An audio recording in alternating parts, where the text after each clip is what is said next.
My fiancé offered my sister $50,000 to drop out of university and move across the country. I only found out when I checked our joint bank account and saw the wire transfer pending. When I confronted him at our kitchen island, he didn't deny it. He just slid a bank statement across the counter, took a breath, and said it was for the good of our future.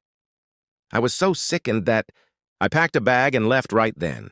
My sister and I have been inseparable since our parents passed away 5 years ago.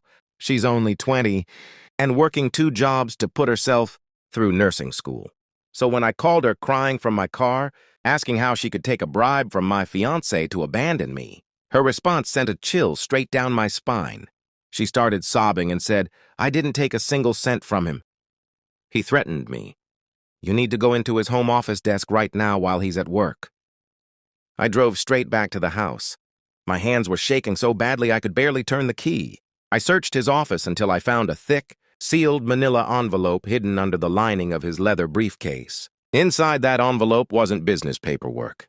It was a complete private investigator's file, crammed with bank statements, credit reports, and a stack of medical records. As I started reading through the pages, the story my sister told me completely dissolved. It turned out my fiancé wasn't trying to buy my sister off out of malice or control.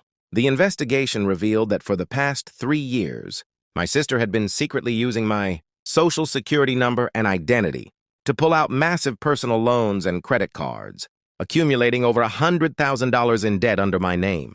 And that wasn't even the worst part. Attached to the back of the file was a set of DNA test results from an estate audit after our parents passed. The medical records proved that my sister and I aren't biologically related at all, secret my parents took to their graves.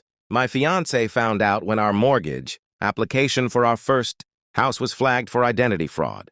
Instead of letting the bank press federal charges against her, he offered her $50,000 of his own savings to pay off the fraudulent debt, drop her legal claims, and walk away silently so he wouldn't have to send my own sister to prison 2 weeks before our wedding.